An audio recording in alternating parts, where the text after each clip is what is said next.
Langsung kan? Langsung. Kalau diberangkat.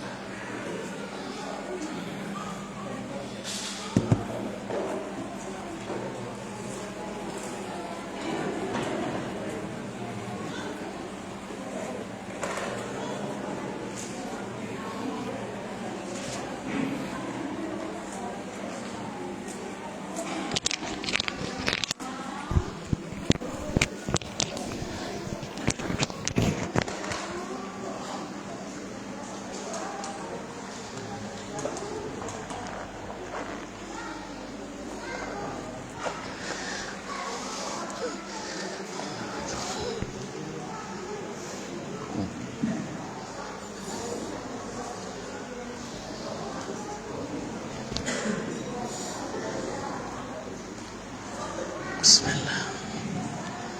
Assalamualaikum warahmatullahi wabarakatuh.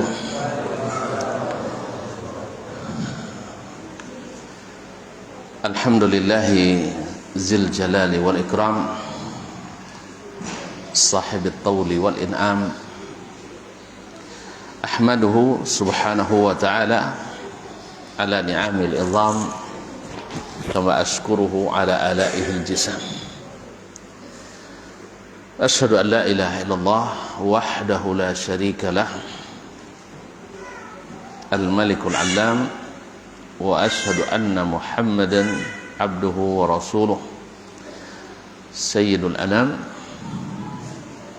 alaihi afdhalus salati wa atammus salam, wa ala ali baiti sadatil a'lam, wa ashabil qadatil bararatil kiram, wattabi'ina lahum bi ihsan ma ta'aqabatil layali wal ayyam.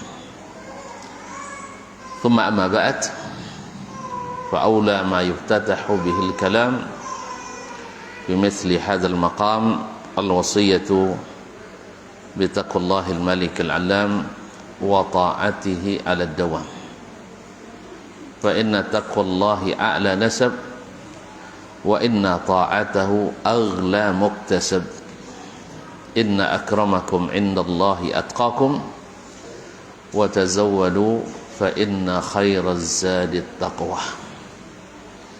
Ya ayyuhalladzina amanu taqullaha haqqa tuqatih wa la tamutunna illa wa antum muslimun.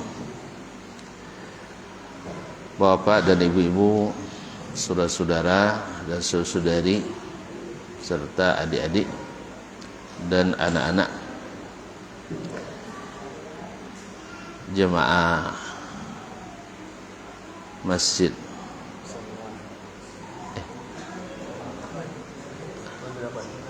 apa beza masjid dengan musalla? Hah?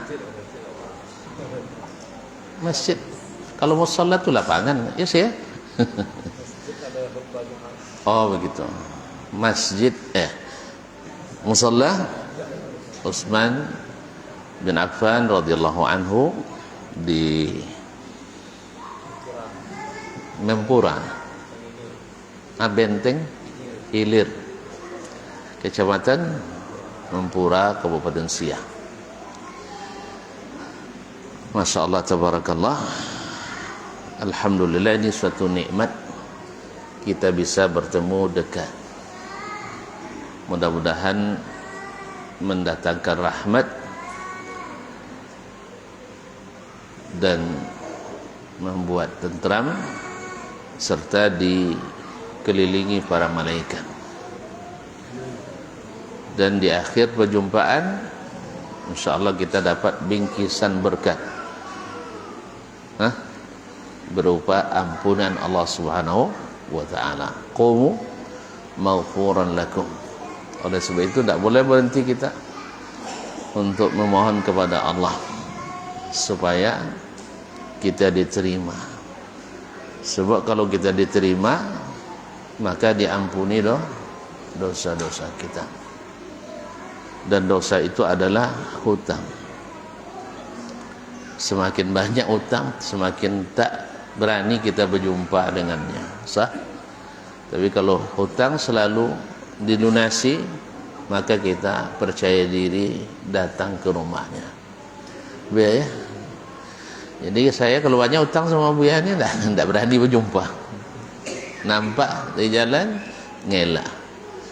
Makanya orang-orang yang jarang ke musalla, masjid, musalla, rata-rata adalah orang-orang banyak utang. Banyak utangnya itu tidak berani datang ke rumah Allah ini. Hah?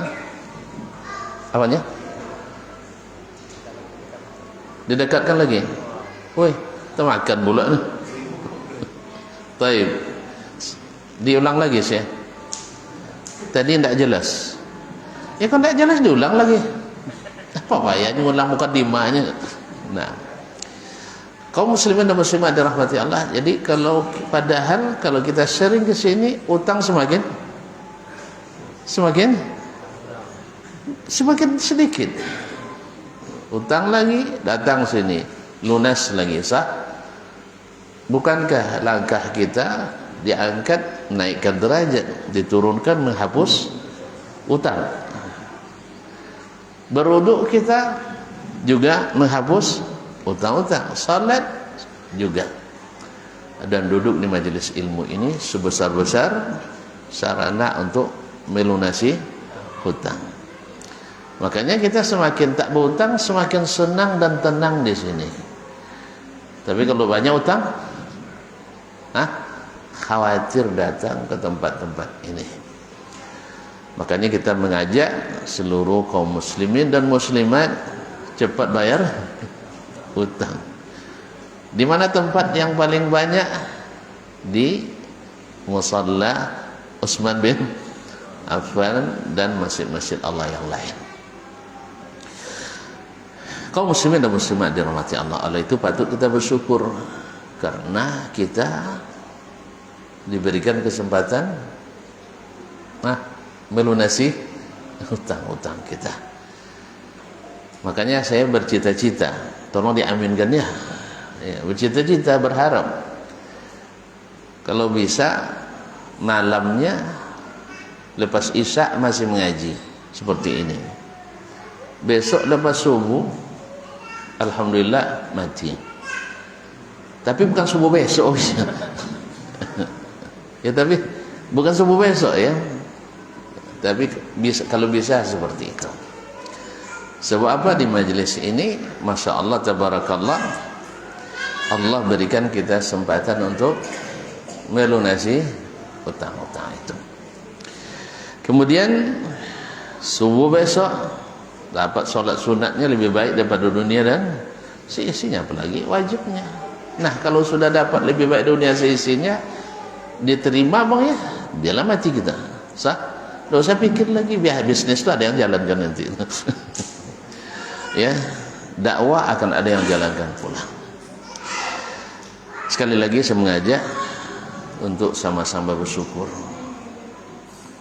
Lebih-lebih lagi saya, antum dapat nengok satu orang saja, dua dengan Ahmad. Kalau saya dapat nengok ramai, ya, senyum-senyum antum itu semakin menyemangati saya untuk berdoa lebih lama lagi hidup hendaknya. Amin. Iya, pasti tetap berdoa untuk saya, sah? Masih berdoa. Lunas juga hutang Ustaz itu nanti. Nah, ma'asyiral kiram, salat dan salam kepada baginda Nabi alaihi salatu wassalam yang senantiasa menjadikan majlis ini untuk menaikkan kembali motivasi diri, menguatkan obsesi supaya kita tidak mudah patah arang kata orang atau putus asa. Selalu ada harapan baru. Kenapa kaum muslimin dan muslimat? Siapapun manusia di permukaan bumi ini, tidak ada yang diangkat kecuali setelah diuji. Orang-orang sukses di bidang apapun pasti mengalami masa-masa sulit, kadang-kadang gagal. Orang-orang kaya-kaya itu sering mengalami rugi, gagal. Ya. Kalau saya sudah 5 kali comel jadi orang kaya. Tahu comel? Hampir. Nah. Sudah 5 kali, tapi gagal terus. Insya Allah saya akan uji lagi sampai 4 kali lagi. Nah, kalau sudah 9 kali gagal, mungkin saya akan menyerah. Berarti bukan bakat saya, bukan takdir saya untuk jadi orang kaya-kaya. Kaya, tapi cukuplah kaya. Kaya, dah cukuplah. Ma'asyiral kiram, sampai Nabi kita Muhammad sallallahu alaihi wasallam, kalau bukan karena beliau memiliki semangat berlapis-lapis, harapan yang tak pernah padam, dakwah tidak sampai ke sini, dakwah ini takkan sampai ke sini. Bayangkan beliau yang sudah terbangun reputasinya 40 tahun lamanya tanpa ada tim sukses, tanpa mengumpulkan angka-angka kredit angka-angka kredit untuk naik pangkat, tetapi murni prestasi, bukan prestise, murni pengakuan, bukan pengajuan.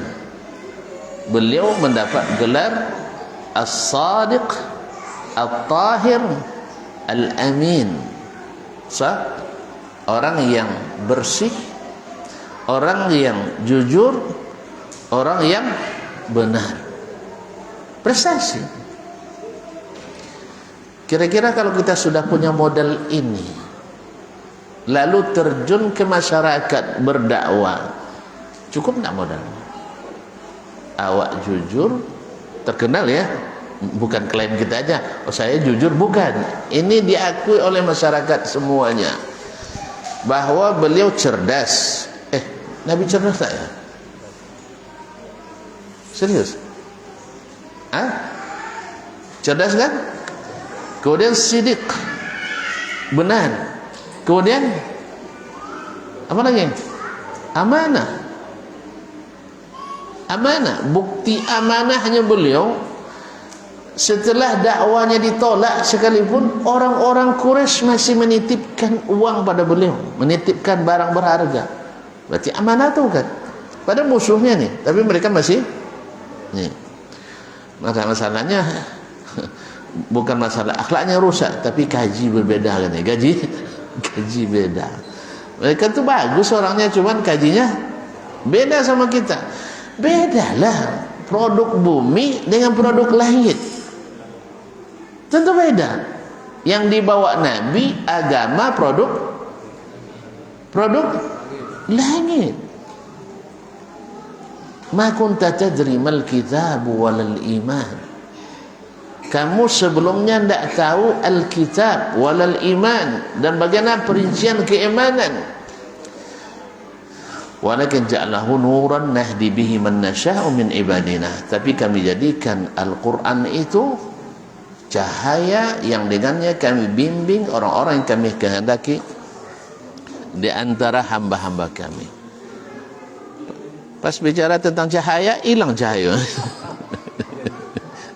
Tak apa-apalah, kita bisa melihat dalam gelap. Gimana? Kita tunggu nyala dulu atau lanjutkan? Oh, CB-nya. Oke.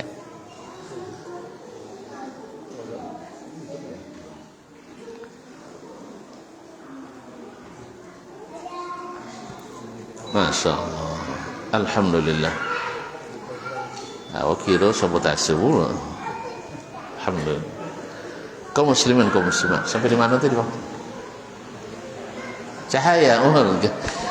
Akan tetapi kami jadikan dia cahaya yang kami bimbing, kami beri petunjuk siapa yang kami kehendaki di antara hamba-hamba kami. Ma'asyiral kiram. Jadi Nabi sallallahu alaihi wasallam cerdas, jujur, berbakat, dan akhlaknya tinggi, bersih. Jadi track recordnya bersih. Tapi ketika berdakwah alaihi salatu wassalam,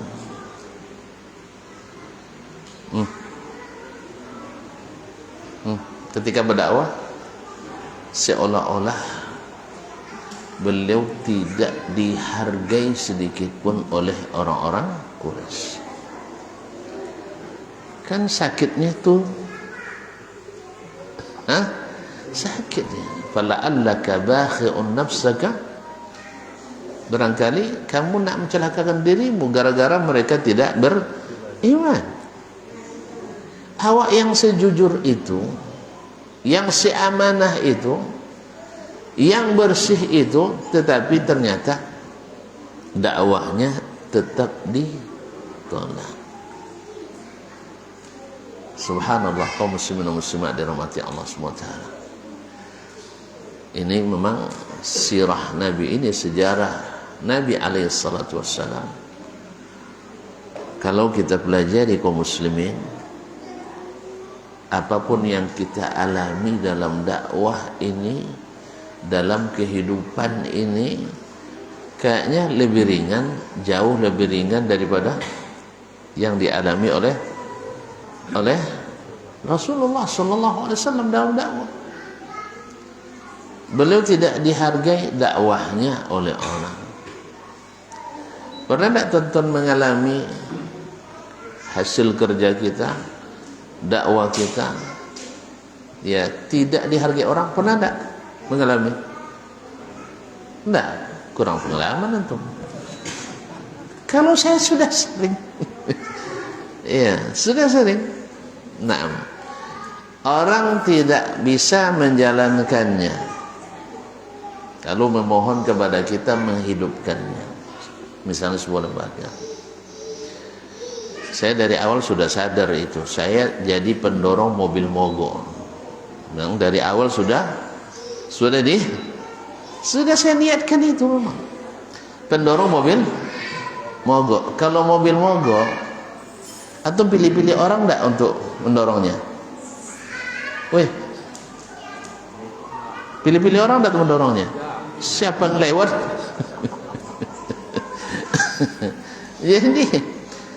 Jadi biasanya orang ini takkan begitu peduli dengan yang mendorongnya. Yang penting mobilnya jalan. Cuman antum ketika mendorong itu ingin memiliki mobil itu atau ingin membantu orang? Kalau ingin membantu, jangan sedih pula dia bawa mobilnya.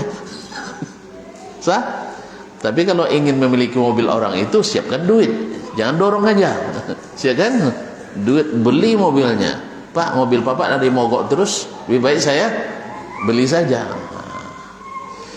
Kaum muslimin dan muslimat dirahmati Allah, memang dalam dunia dakwah fenomena-fenomena ini sering kita alami.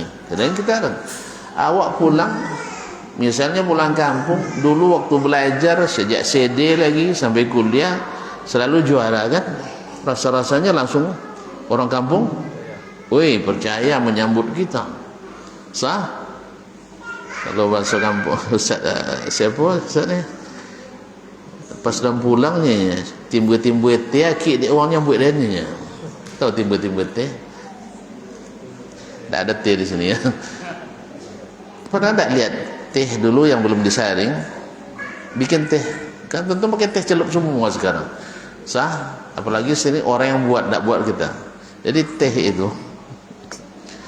ada, teh itu timbul-timbul tenggelam kan? Sah? Begitulah dia gambarkan.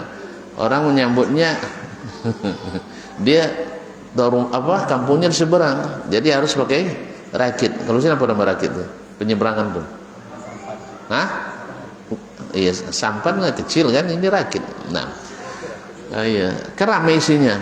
Jadi bilang saking ramainya orang, sambil seperti timbul rakit itu, hampir tenggelam. Nah, pokoknya orang ke pasar, bukan nyambut dia. Kaum muslimin dan muslimat dirahmati Allah SWT.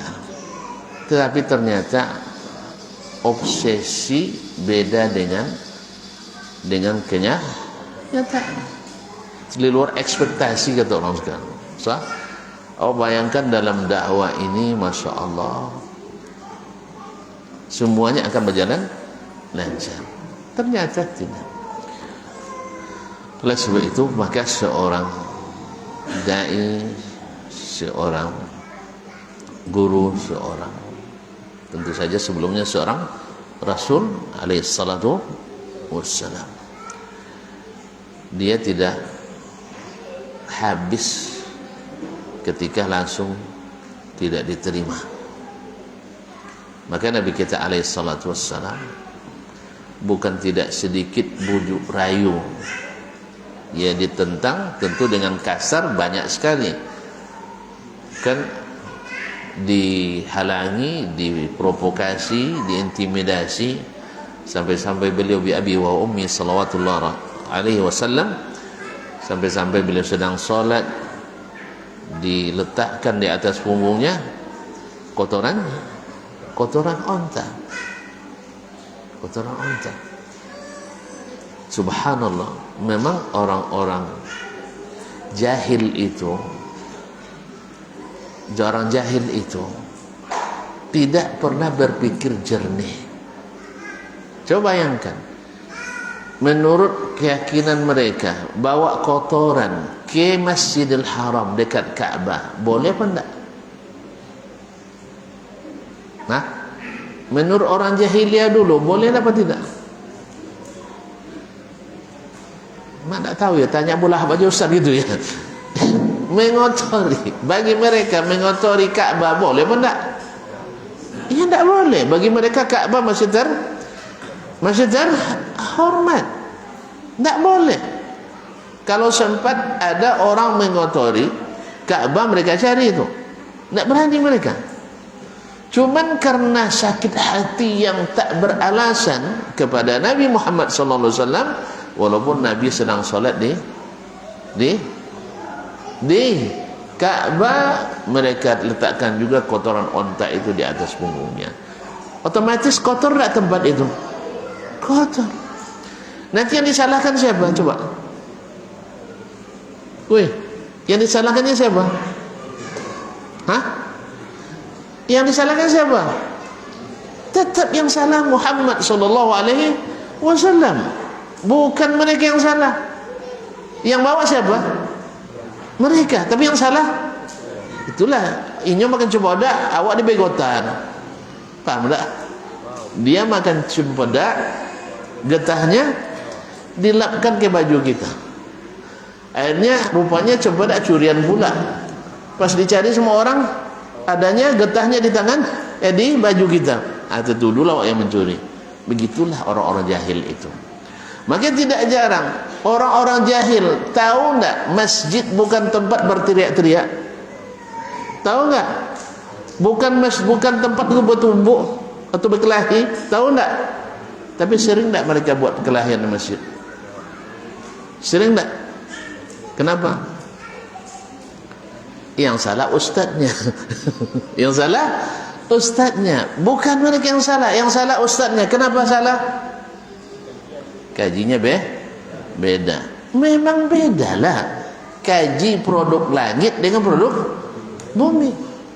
Kalau produk bumi menurut pikiran dan perasaan. Ya, kalau terlalu banyak berpikir, saya pusing kita dibuatnya. Kalau terlalu merasa, itulah sedih terus, tersinggung terus. Makanya dalam beragama ini yang diandalkan bukan pikiran dan perasaan saja, tapi adalah ilmu. Makanya orang beragama dan saat pikiran sering pusing. Beragama pakai perasaan sering tersinggung. Paham kaum muslimin? Makanya orang-orang itu ketika Nabi berdakwah kepada mereka merasa Nabi tidak sepemikiran dengan mereka, atau Nabi suka menyinggung perasaan mereka, kaum muslimin. Tuan-tuan tahu tak bahwa orang Quraisy mengakui bahwa patung-patung yang mereka sembah itu tidak bisa mendatangkan manfaat, tidak bisa menolak mudarat. Tahu tak mereka? Tahu. Nah, yang apa sih? Hah? Kenapa kau ambil? Itu kan punya saya. Jangan, kelak tak salah tak sah. Punya saya ni. Mau minum? Tak, dosa. Nah, jazakallah khair. Antum bikin-bikin masalah aja sih. Awak dah tenang-tenang, diganggu pula. Nah. Ulang. Dia sudah tenang, saya dah tenang, antum bisikkan di sini. Tak apa-apa. Ma'asyarul kiram dirahmati Allah SWT. Sebenarnya kalau mau buka tadi, bukan sekarang. Kalau buka ni sebenarnya tadi, bukan? Sampai di mana tadi? Hah? Semana tadi? Hah? Orang jahiliyah itu paham bahwa patung-patung itu tidak bermanfaat. Tahu ni? Buktinya ketika datang masalah serius, mereka meninggalkan patung itu, ikhlas berdoa hanya kepada Allah.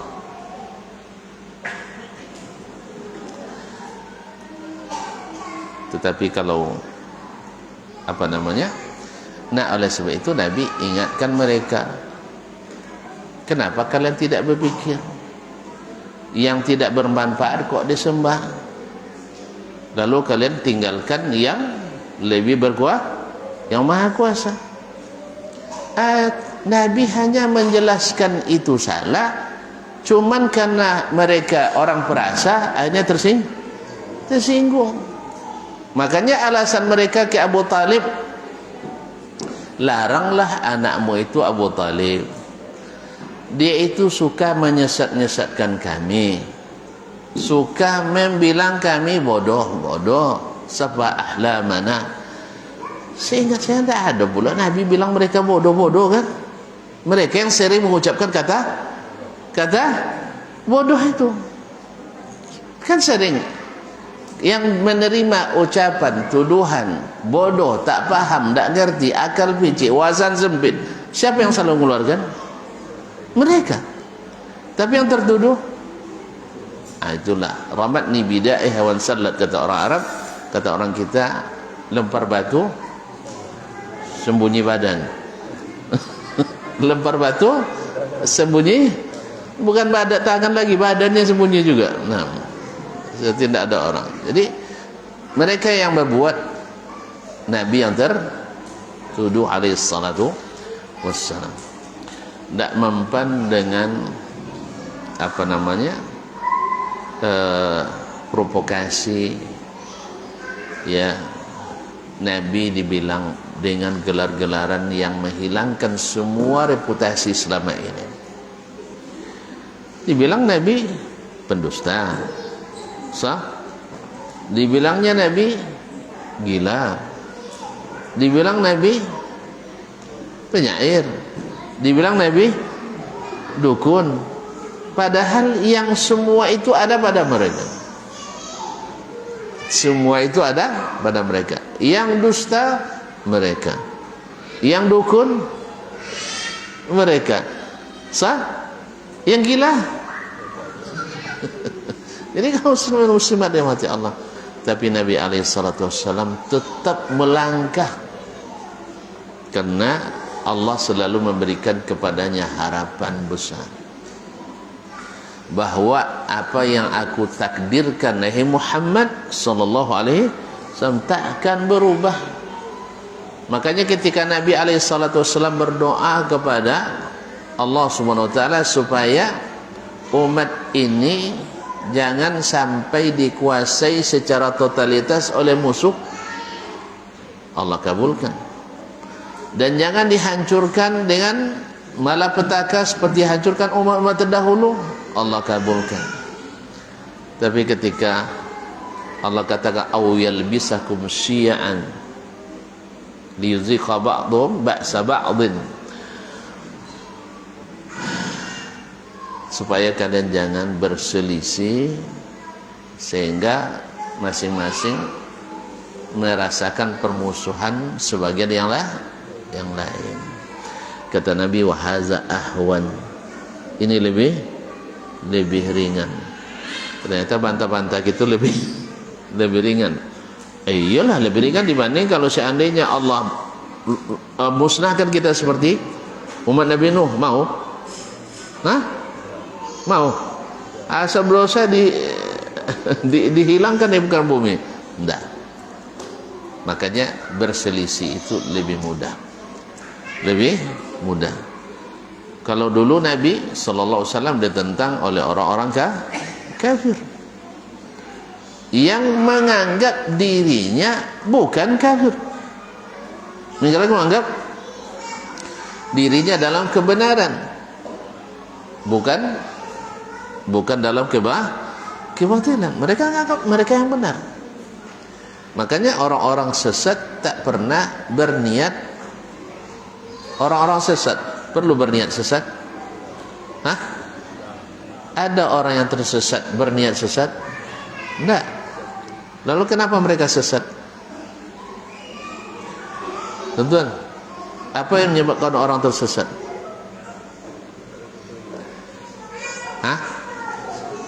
Satu, karena tidak tahu, tak berilmu. Awak nak jalan juga tapi tak tahu jalan, akhirnya dia tersesat. Yang kedua, sudah tahu tetapi terpengaruh oleh orang yang sesat. Tidak pernah tuan-tuan mengalami itu? Awak dah tahu jalan sesatnya tapi terpengaruh oleh orang yang sesat yang lebih banyak, ikut orang itu. Tidak pernah tuan-tuan mengalami? Jam terbangnya kurang tinggi, saya sudah mengalami. Disesatkan oleh orang yang sesat, padahal saya tahu dia sesat, cuma subuhatnya luar biasa, akhirnya ikut tersesat juga. Mau tahu kisahnya?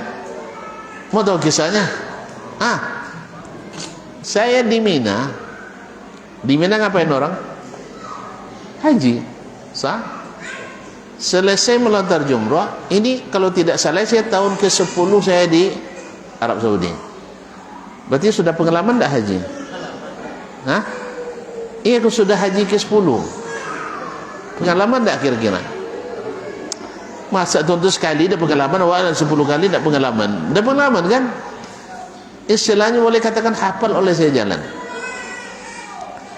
Nah, satu hari karena melihat banyak ramai orang Indonesia menuju jalan belok kanan itu, saya kira mulai saya pakai ilmu kira-kira. Jangan-jangan jalan di situ sudah dibuka posnya. Ikutlah saya. Dah berjalan 1,5 jam, tambah jauh. Tak jelas mana yang dituju. Ini pada kami berempat tuh. Cuman yang lain tuh junior saya semua. Akhirnya gimana, kayaknya tersesat kita nih kawannya, Bu ya. Itu ustaz yang tahu katanya. Yalah, balik kan. Kalau kita balik ke pangkal jalan lagi. Udah berjalan sebentar, sekitar mungkin sekitar 10 menit, seperempat jam, bertemu rombongan pula orang Bandung.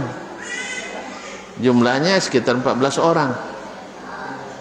Awak nak menyelamatkan orang tu rencana, awak pula yang tak masuk subuhan. Nabi bilang, Pak mau ke mana? Mau ke Muaisim, ke apa? Maktab katanya kan. Pak, kami sudah dari sana, arah maktab bukan lewat sini.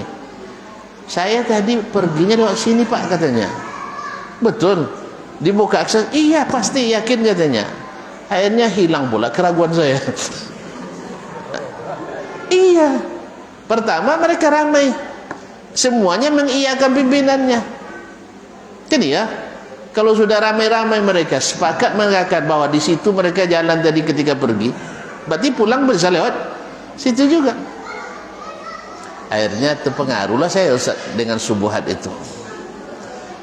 Ayolah kalau gitu kita ikuti. Pak yakin Pak? Yakin katanya. Ayolah, enggak mungkin minta sumpah pula kan. Dia yakin ikut. Alhamdulillah, udah berjalan juga hampir sejam. Mulai dia bingung. Pimpinan rombongan tadi bingung dia. Pak, katanya Pak yakin tadi itulah. Ternyata saya salah katanya. Akhirnya berapa? 2,5 jam saya dalam kesesatan. Sesat pertama karena ikut pikiran, sah. Sesat kedua karena ikut orang sesat karena mereka dominan. Akhirnya saya bilang saya ambil alih kendali. Kalau tuan-tuan mau selamat ikut saya. Lalu saya buka jati diri saya. Sudah 10 kali saya naik haji, saya bilang ikut saya. Karena kalau tidak begitu tidak yakin dia. Dia tidak yakin. Padahal PD-nya cukup tinggi bapak tu. Ya mungkin orang terpelajar juga dia kan. Saya bilang Pak, saya tadi ikut bapak karena bapak yakin sekali. Sekarang tidak, saya tidak yakin dengan bapak lagi. Saya yakin dengan saya. Saya sudah 10 kali naik haji ini. Datang ke 10 saya. Oh, bapak di sini? Iya, saya tinggal di sini. Saya di Madinah aja. Ikut saya. Alhamdulillah. Akhirnya rencana mau cepat. Akhirnya telat. 3,5 jam jadinya. Molor gara-gara mengikuti. Jadi orang sesat itu kadang percaya dirinya tinggi. Makanya mereka ketika datang Nabi, mereka percaya diri memusuhi karena mereka meyakini benarnya. Tapi bagi kita adalah bagaimana Nabi menghadapi itu. Nabi tak pernah lemah. Walaupun secara status sosial dia sudah tidak dipercaya oleh mereka atau mayoritas mereka, tapi Nabi tak pernah berhenti. Selalu ada harapan baru, tetap melangkah sampai titik oksigen terakhir ya, kaum muslimin dan muslimat. Sampai Nabi dirayu dengan win-win solution, bahwa kita bisa sama-sama bersepakat. Nabi katakan ini urusan bukan urusan saya, karena mereka daripada kita berkelahi terus lebih berdamai.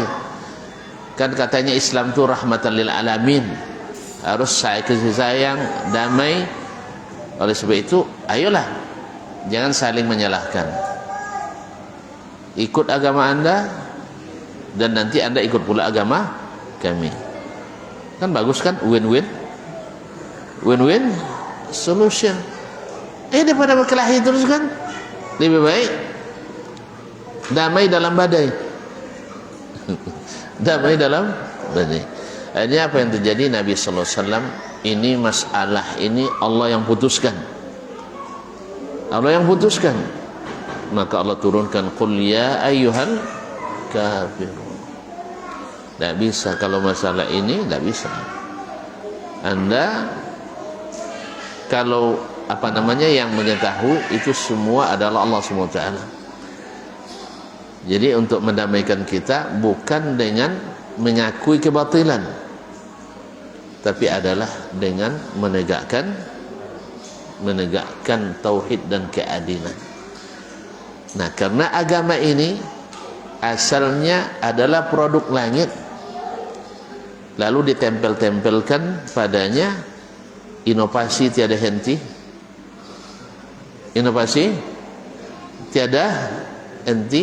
modifikasi, akhirnya merusak orisinilitasnya. Akhirnya tentu Allah tidak suka, sebab dia sudah produk dengan tepat, dengan hikmah, dengan benar, tak ada satupun yang salah, lalu ditempel sana sini oleh manusia. Dan tempelan-tempelan ini kadang sampai pula vandalisme sifatnya, kadang kan mencoret-coret yang tidak benar. Itulah yang membuat orang-orang Mekkah dari dahulunya bertauhid di zaman Nabi Ibrahim dan Ismail menjadi orang-orang syirik. Karena apa? Karena apa? Tempel tambal sulam sana sini. Kadang demi untuk menambal terpaksa dirobek yang masih bagus. Demi tambalan yang baru akhirnya terpaksa digunting atau dirobek yang asli. Jelas? Kalau jelas kita tutup sekarang. Oh, azan dulu. Azan.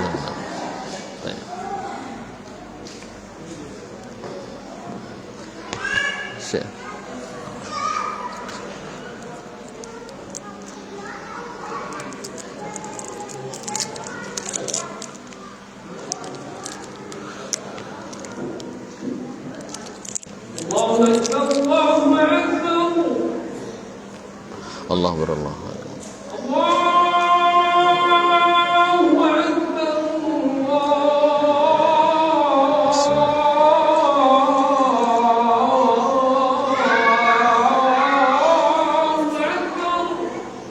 Allah.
La haula wala quwwata illa billah.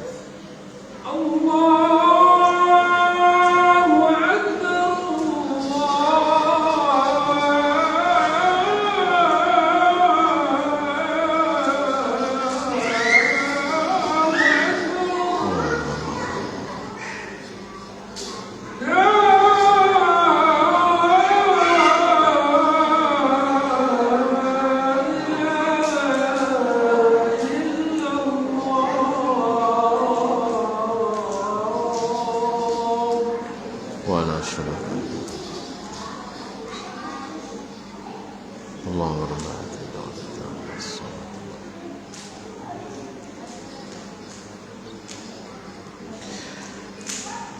Kaum muslimin, kaum muslimat dirahmati Allah SWT.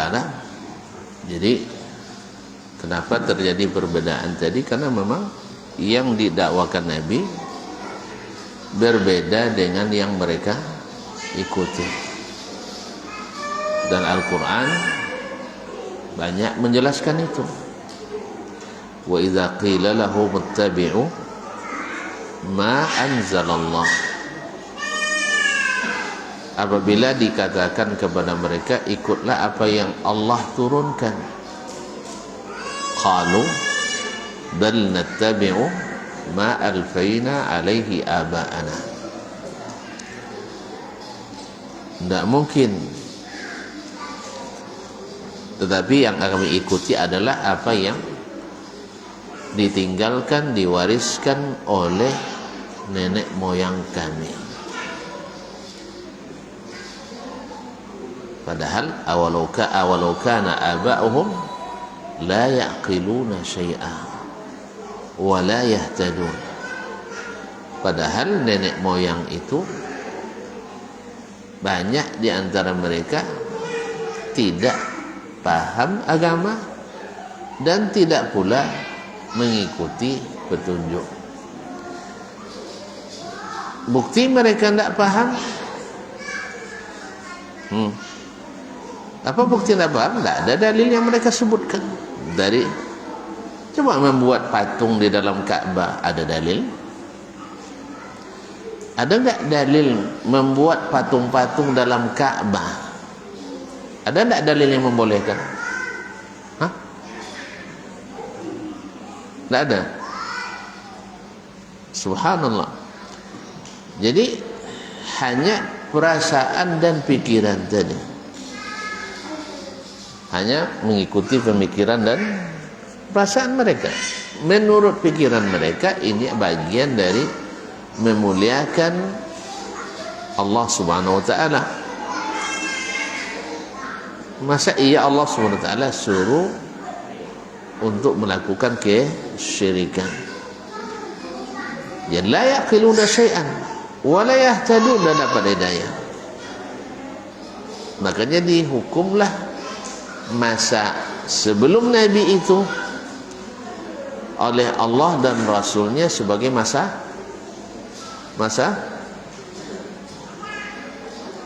sebelum Nabi diutus. Apa namanya? Masa jahiliyah. Apa makna jahiliyah? Hah? Apa makna jahil? Fulanun jahil, apa maknanya? Bodoh. Tidak salah. Masa iya antum katakan Abu Sufyan hubungan dagangnya sampai ke Romawi, sampai ke Persia, sampai ke Yaman. Kemudian Amr bin Al-As jago bergaining, berunding menghadapi Kaisar Romawi, menghadapi Kisra Persia, menghadapi Raja Habasya. Itu orang bodoh tuh. Hah? Masa iya Abu Jahal seorang jenderal ahli strategi perang melahirkan orang seperti Khalid bin Walid. Tidak tahu tonton ya. Khalid bin Walid itu adalah anak buahnya Abu Jahal dari satu Bani Makhzum. Ibaratnya kalau menhannya waktu itu Abu Jahal, maka panglima TNI, panglima angkatan bersenjatanya ada Khalid bin Walid. Cuma beda nasib orang tuh. Abu Jahal karena mengikuti pikiran dan perasaan menolak dakwah Nabi sallallahu alaihi wasallam. Sedangkan Khalid bin Walid mengikuti ilmu yang diturunkan. Paham saya? Mengikuti ilmu yang diturunkan. Berarti mazhab jahiliyah orang bodoh atau orang cerdas? Abu Jahal bodoh atau cerdas? Antum tak terima dia cerdas ya? Iya, kalau kita akui. Saya tanya antum, Fir'aun cerdas apa enggak? Cerdas. Tapi jahil. Haman cerdas. Buktinya karyanya menjadi salah satu dari keajaiban dunia, tapi jahil. Qarun, kenal Qarun? Masa iya tidak tahu? Dimanapun harta ditemukan di dunia, harta taib. Cerdas tidak?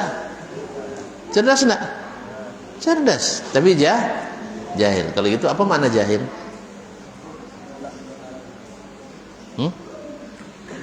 Menolak kebenaran? Tidak. Siapa yang pandai bahasa Arab? Hah? Jahil. Bu ya.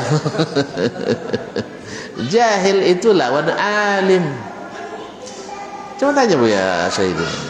Jahil itu lawan dari alim. Tapi kalau bodoh itu bahasa Arab apa Bu ya? Ghabi, ghabi. Lawannya zaki. Lawannya zaki. Jadi orang cerdas belum tentu alim, belum tentu berilmu. Tapi orang berilmu ya pasti cerdas. Orang berilmu pasti cerdas.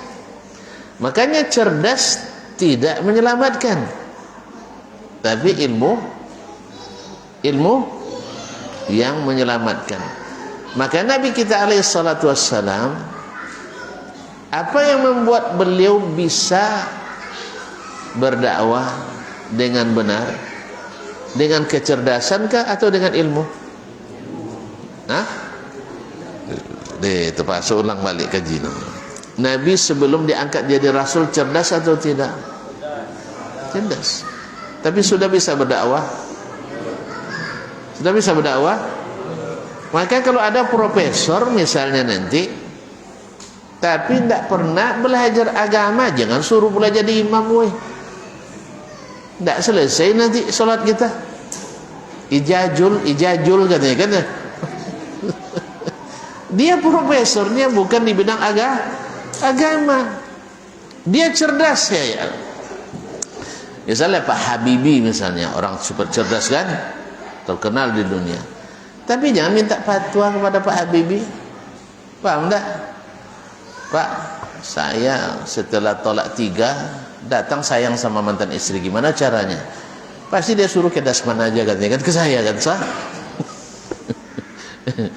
Tapi kalau antum tanya tentang navigasi aerodinamis, bagaimana terbangnya pesawat, itu bagian beliau itu, sah? Jadi ma'asyiral kiram dirahmati Allah, orang cerdas belum tentu berilmu, tapi orang berilmu pasti cerdas. Maka Nabi kita alaihi salatu wassalam cerdas, baik sebelum maupun setelah jadi Rasul sallallahu alaihi wasallam. Makanya beliau itu baru bisa berdakwah setelah diberikan ilmu. Makanya dia diutus oleh Allah dengan 2. Wallazi arsala rasulahu bil huda wa dinil haq. Dia yang telah mengutus rasulnya dengan membawa al-huda. Apa itu al-huda? Kalau terjemahnya kan petunjuk.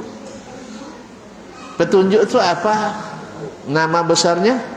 Ya ilmu. Ilmu tentang menjalankan mobil, petunjuk menjalankannya. Ilmu tentang puasa, petunjuk melaksanakan puasa. Berarti Nabi diutus oleh Allah dengan membawa al-huda, ilmu,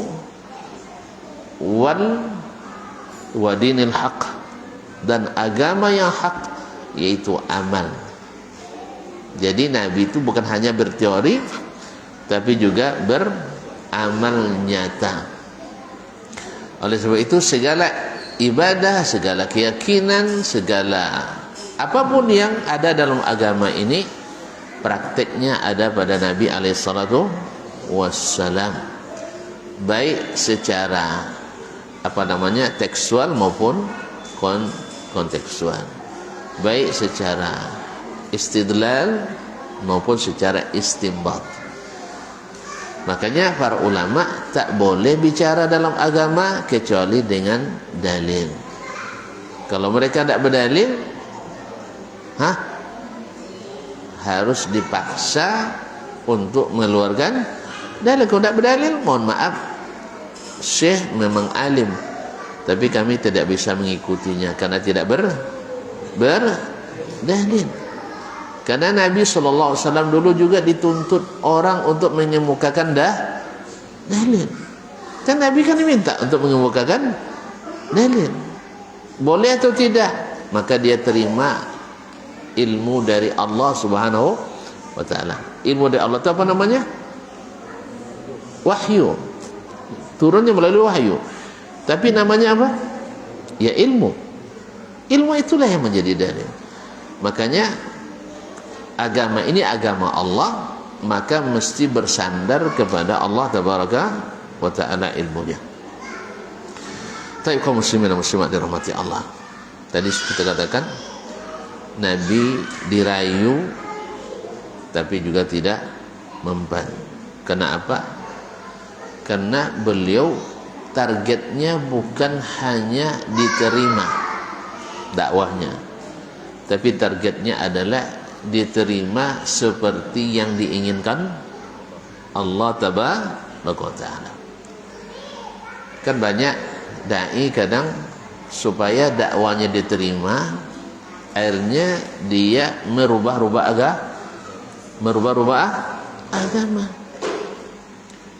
Ya dimodifikasi di sini, diinovasi di sini. Kadang-kadang untuk bermodifikasi itu terpaksa yang asli dipotong. Sahih? Sah? Yang asli kadang dipotong. Baik dalam masalah akidah maupun masalah ibadah. Ya. Misal, ini kan misal, tapi yang tersinggung tak? Ini kalau sudah pakai misal tentu gampang tersinggung tuh masalahnya. Makanya jangan, kalau di kampung saya dulu jangan bawa belek katanya, tersinggung belek katanya. Makanya waktu kajian jangan bawa belek, bawa iman.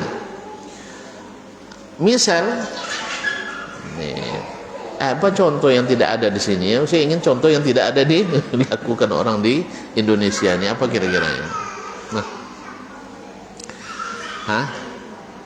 Kadang-kadang harus dipotong yang asli untuk modifikasi. Saya sebutkan aja lah, tersinggung tuan-tuan. Jadi saya minta maaf boleh dari awal ya. Misal, selesai salat Jumat misalnya, zikirnya sama enggak dengan zikir selesai salat zuhur? Beda. Apa bedanya?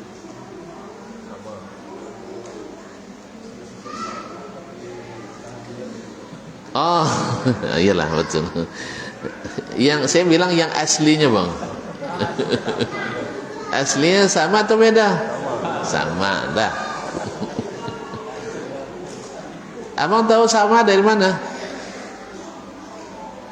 Tahu samanya dari mana? Dari Nabi SAW. Beliau tidak membedakannya. Sah? Baik. Sekarang datang modifikasi, orang berkreasi di situ. Ya, lalu ditambahkan bacaan tahlilan. Tergantung situasi dan kondisi. Kalau ada Pak Presiden, pendek tahlilannya. Ya. Kadang langsung potong doa langsung. Nah, ini ikhwani fillah. Kenapa ini terjadi? Karena kita memaksakan sesuatu yang bukan produk langit. Sah? Dimasukkan di dalamnya produk bumi. Paham ya? Walaupun bahannya sama-sama dari langit, tapi ibarat jendela dipasang di pintu. Coba pasang jendela itu di pintu, apa hasilnya? Besok komplain, apa jadi ke pintu masuk mancing dalam katanya, masuk tikus malam-malam. Iyalah, karena jendela dipasang di pintu, atau pintu dipasang di jendela, masuk. Nah, disitulah kita bukan anti tahlilan, bukan anti tahlil sampai-sampai pula Kalian berapa ribu kalian bisa tahlil sehari katanya. Itu urusan kami dengan Allah Ta'ala, itu tidak usah atur. Sah? Yang jelas tahlil selalu ada, alhamdulillah. Asal solat kita pasti ada tahlil dalamnya. Sah? Pasti ada tahlil di dalam solat dan di luar solat. Nah, tapi ketika antum haruskan tahlilan itu dipimpin oleh imam, doa harus dipimpin oleh imam, zikir harus dipimpin oleh imam. Akhirnya karena di situ ada Pak Bupati atau Pak Bupati atau Ibu Bupati kan, nanti kalau lama-lama nanti ditarik SK nanti. Itu lagi. Jadi kalau di pusat mungkin presiden yang hadir kan, hanya tinggal lagi yang ada a'udzubillahi minasyaitonirrajim bismillahirrahmanirrahim. Itu pun doa sapu jagat. Doa sapu jagat. Makanya jangan biarkan agama ini dibuat sekehendak hati. Sebab nanti kalau sudah sekehendak hati, kita akan tersinggung hati kita ketika datang orang yang menjelaskan. Nabi SAW kana idza insarafa min salatihi qala astaghfirullah 3 kali sah. Allahumma antas salam wa minkas salam tabarakta ya dzal jalali wal ikram la ilaha illallah wahdahu la syarika la lahul mulku wa lahul hamdu wa huwa ala kulli syai'in qadir 3 kali. Kemudian la haula wala quwwata illa billah dan seterusnya. Kemudian Allahumma la mani alimah a'taita la mu'tiya lima manat. Kemudian subhanallah 3 kali. Dan itu berlaku semua salat termasuk Jumat. Dan tidak ada lagi keterkaitan imam dengan makmum. Karena di salat saja terkait dengan imam dah banyak yang dekat kepala. Sah? Apa dah panjang-panjang betulnya. Sah? Ya Mas, tambah pula zikir lagi. Akhirnya karena takut makmum komplain, itulah makanya Jumat dipotong yang asli, masukkan yang KW. Paham tak? Dimasukkan, dimodifikasi. Ini menurut tuan-tuan, kalau modifikasi menambah harga atau mengurangi harga? Modifikasi mengurangi harga atau menambah harga? Serius lah bang,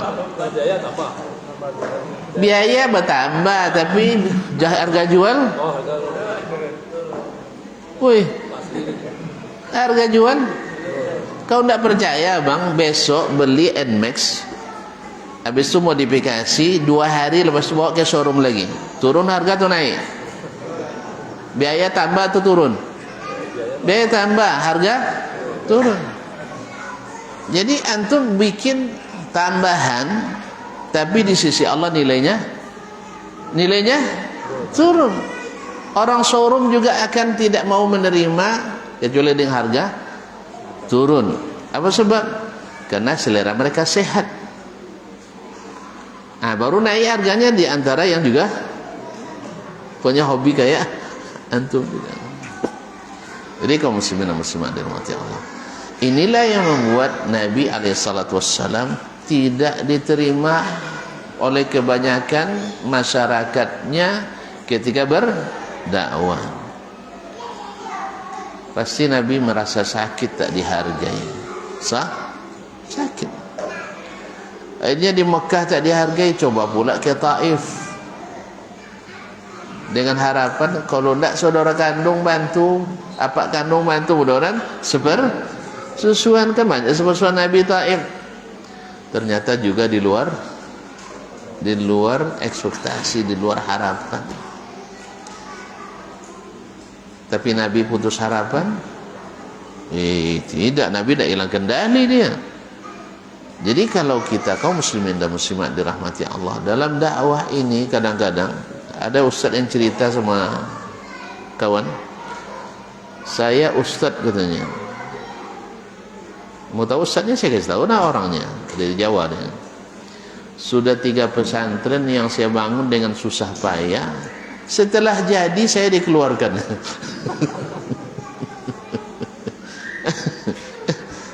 Kalau tentu mau tahu kita tunjukkan orang.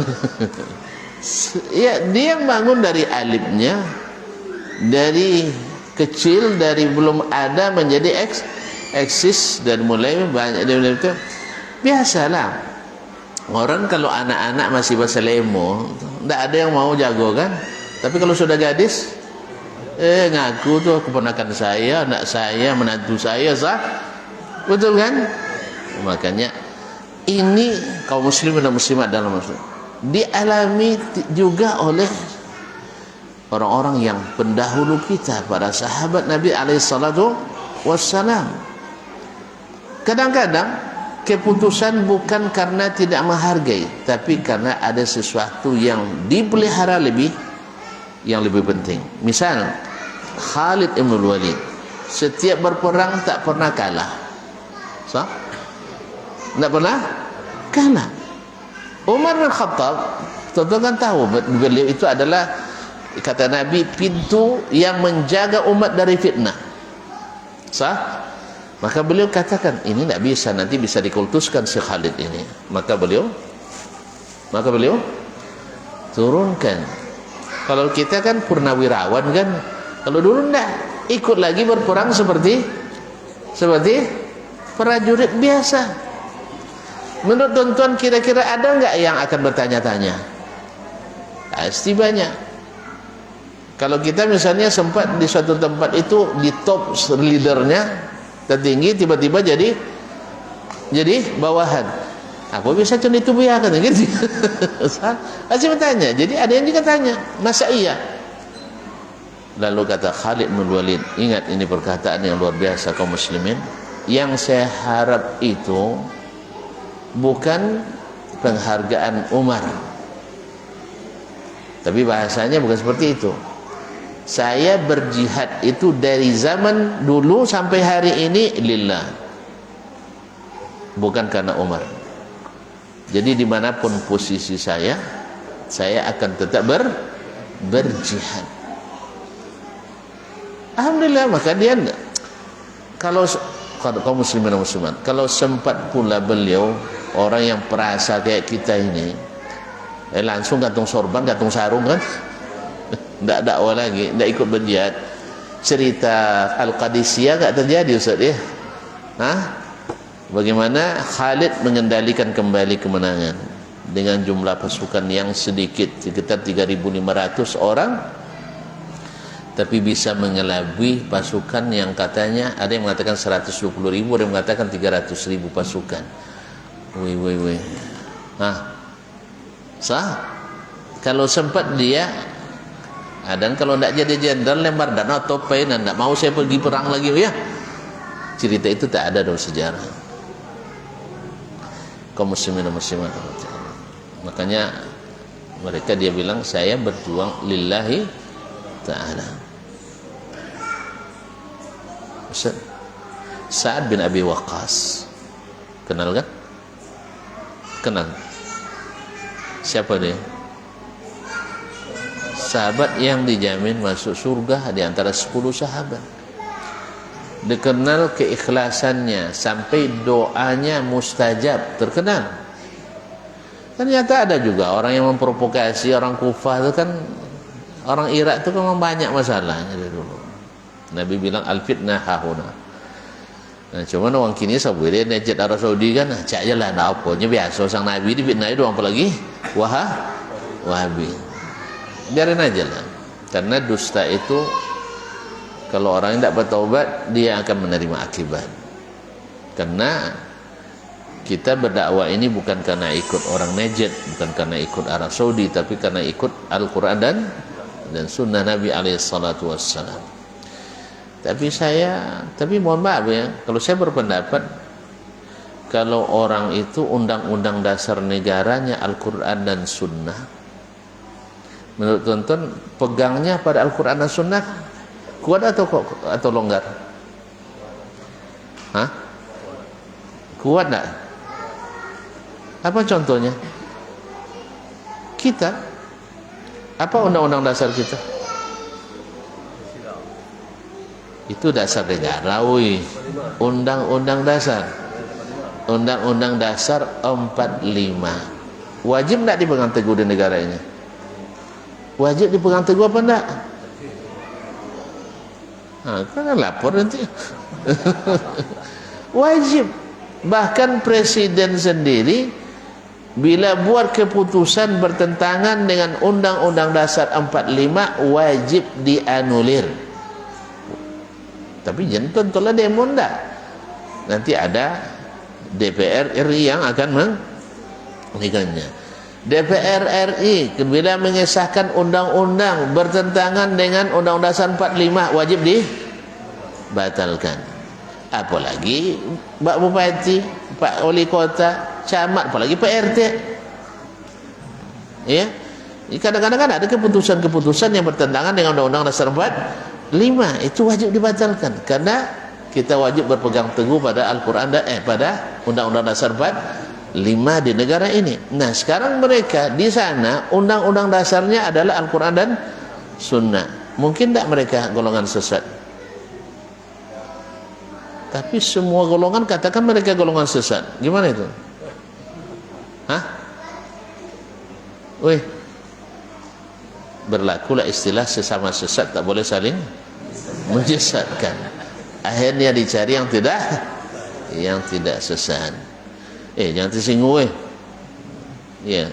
Karena Nabi jamin kalau kalian pegang teguh keduanya, kalian tak akan tersesat. Tapi banyak maksiat di sana, Ustaz. Ada konser kadang kan? Itu kawan tak ada konser? Di kita tak ada konser? Di kita tak ada maksiat? Di kita tak ada maksiat? Ada enggak maksiat di negeri ini? Tapi orang aja nampak. Di zaman Nabi ada enggak maksiat? Berarti tidak benar ajaran Islam. Zaman Nabi aja ada maksiat. Weh, aturan Allah ini, Allah tidak pernah menginginkan kita tidak berdosa. Tidak tahu tuan-tuannya. Tanya ustaznya. Allah tak pernah inginkan kita tidak berdosa. Sebab dalam hadis sebutkan, kalau kalian tidak berdosa, kami ganti, kata Allah, dengan yang lain. Justru karena kita berdosa itulah maka dibuat aturan untuk meminimalisirnya. Maka di zaman Nabi ada orang mencuri banyak. Anda tidak ikut tuh kalau banyak. Tapi kalau ada ikut saya. Ada, tak banyak dah. Antum sembarang bilang banyak sih. Ada. Nah. Di zaman Nabi ada orang berzina? Ada. Zaman Nabi ada orang munafik? Ada.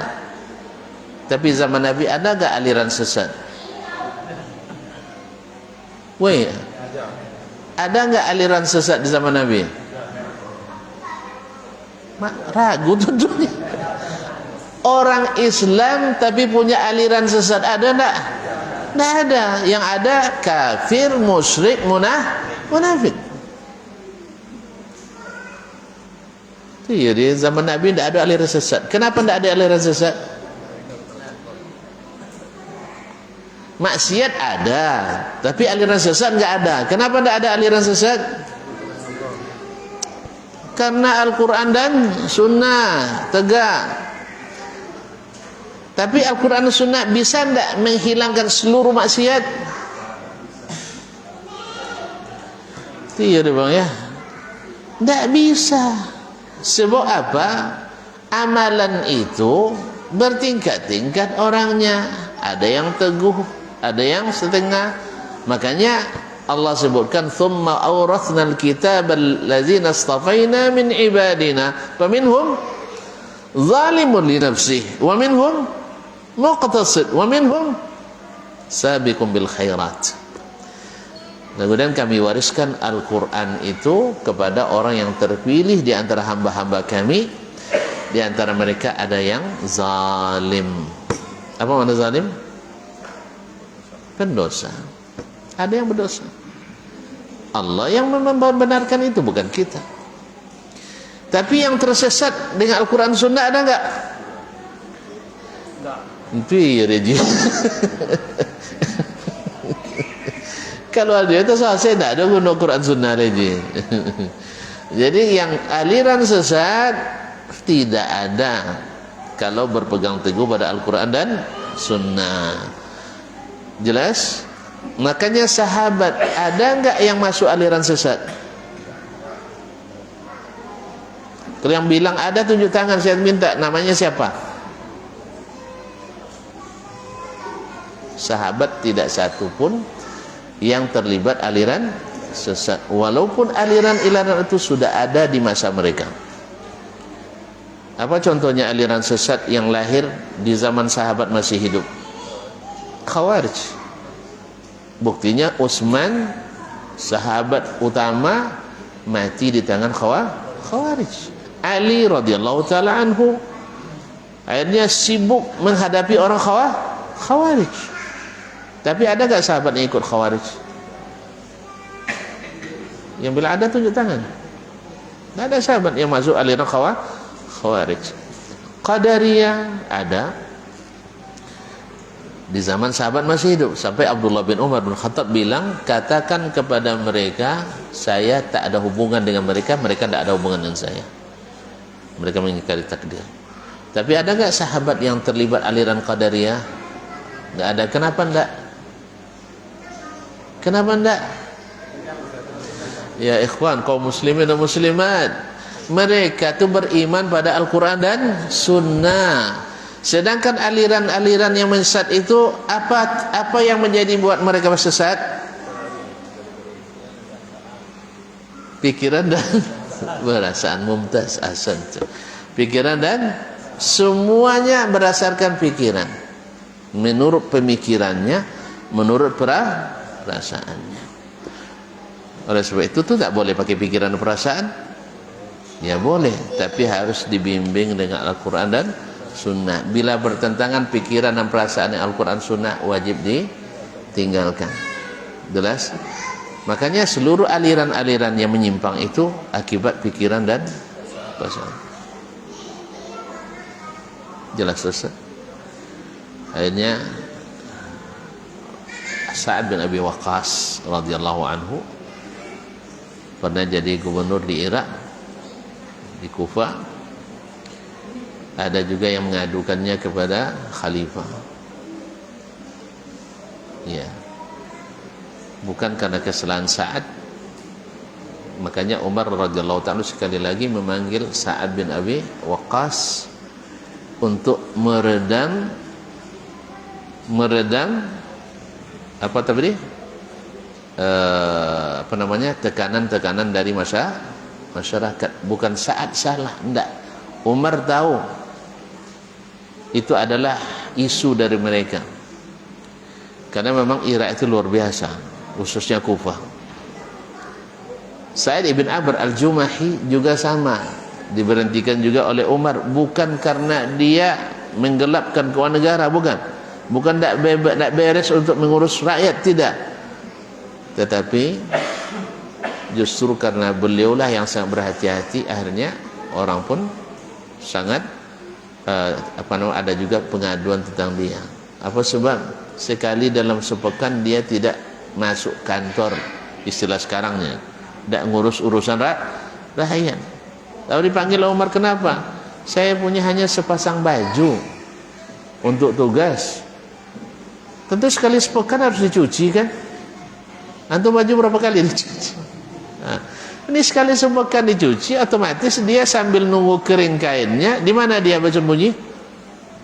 Bisa nerima tamu, tidak berbaju bisa nerima tamu.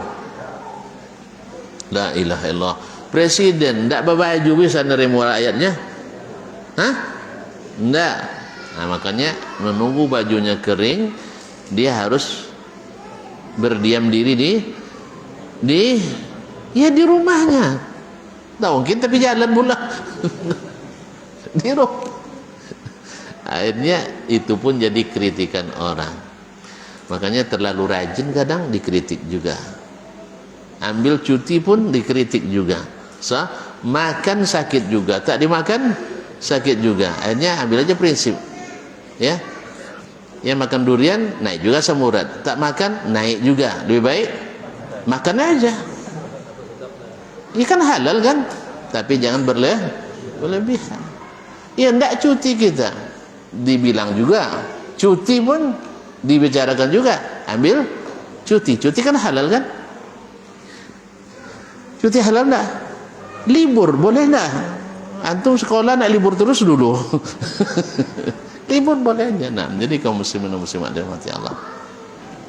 Jadi kadang-kadang kita itu diberhentikan atau katakanlah tidak dihargai, diapresiasi bukan karena kesalahan kita, tapi adalah kadang-kadang ada kepentingan yang lebih tinggi daripada kepentingan kepribadian kita. Makanya kaum muslimin dan muslimat dirahmati Allah, jangan sampai kita putus harapan. Tetap ada peluang-peluang kebaikan yang bisa kita lakukan. Ma'asyiral kiram dirahmati Allah SWT. Dulu sambil cerita-cerita bodoh juga pas mau pulang dulu. Kan ada yang bilang, pulang nanti diterima gak dakwahnya di Riau katanya. Saya coba aja dulu. Tidak diterima di kampung saya, pindah ke kampung istri semua. Sah? Tidak diterima kampung istri, cari istri yang lain lagi. Kan boleh kan? Boleh kan? Iya kan tinggal ngomong dia sama dia. Sah? Dek, di sini abang tak diterima nampaknya. Terpaksa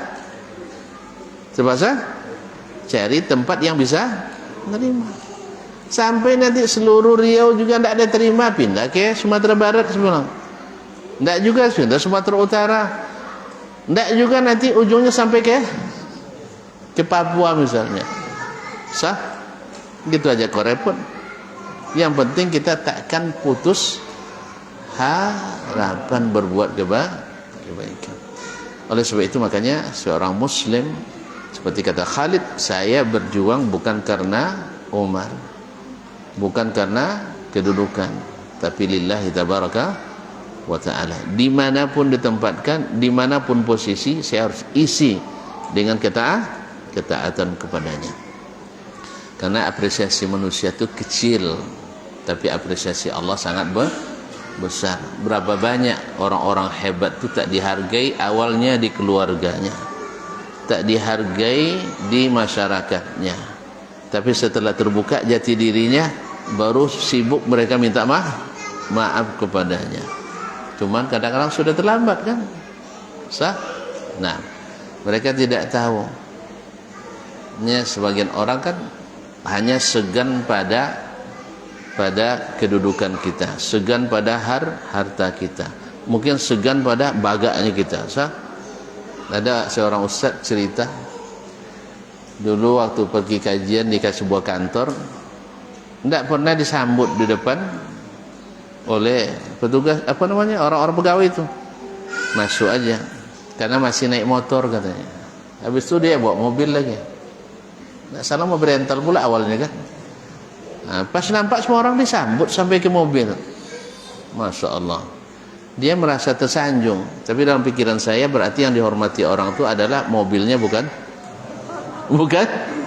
ustadznya. Sah? Karena selama ini ustadznya tidak ditunggu, tapi yang ditunggu adalah mobilnya. Nanti kalau tak punya mobil lagi, tidak dihormati lagi. Nah, lebih baik kita walaupun tanpa mobil tapi tetap dihormati. Tidak dihormati oleh orang tidak masalah, tapi di sisi Allah kita diapresiasi. Makanya Uwais Al-Qarni radhiyallahu anhu, dia tidak terkenal di masyarakat luas, tapi terkenal di langit yang luas.